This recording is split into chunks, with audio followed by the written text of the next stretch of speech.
Abraham, yeah. He was after the flood. And after I called Abraham, come to the witness stand. Abraham, how do you believe that there is a God? How do you know that Christianity exists? Abraham would probably say, I was living in the land of Mesopotamia, in the land of the Chaldeans.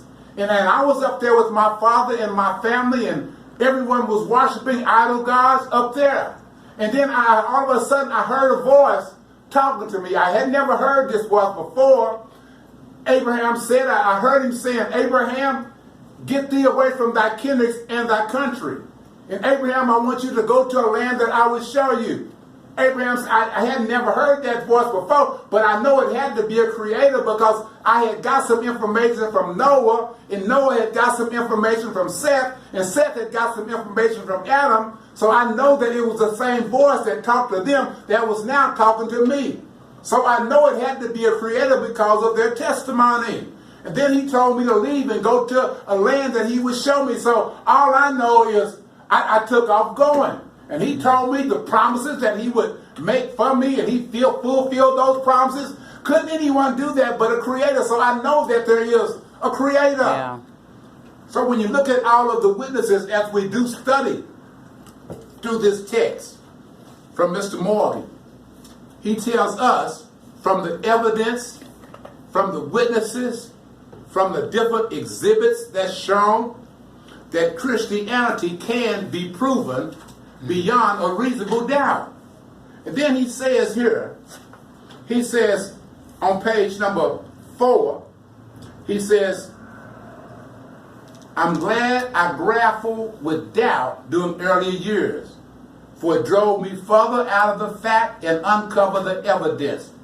I found an intellectual basis for my faith that satisfied both my heart and my mind.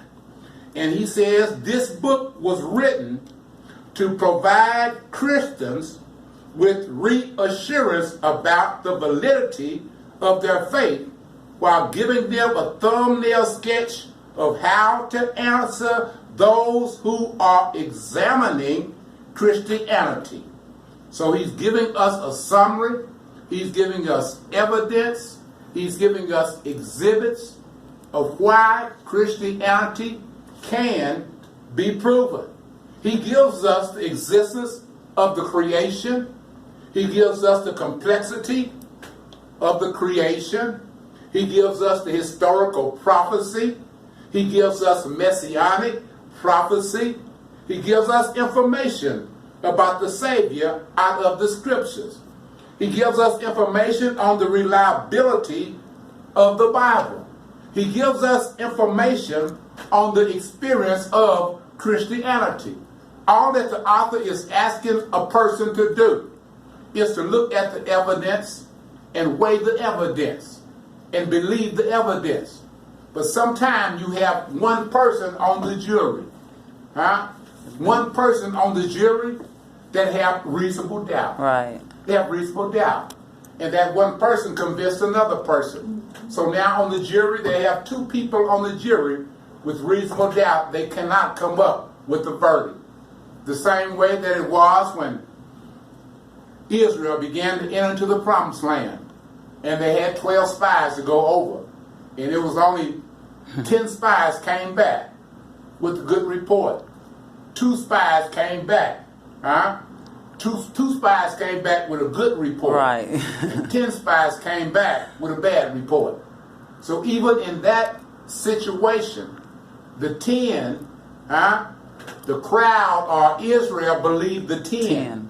They didn't believe the 2.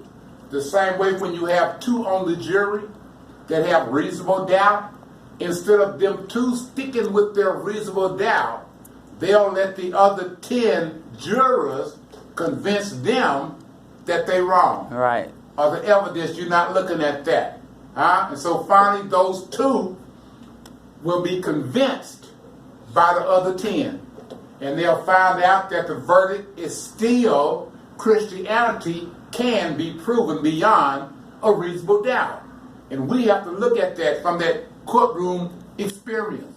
And you have to look at the fact of what we're looking at is really evidence based on eyewitness report.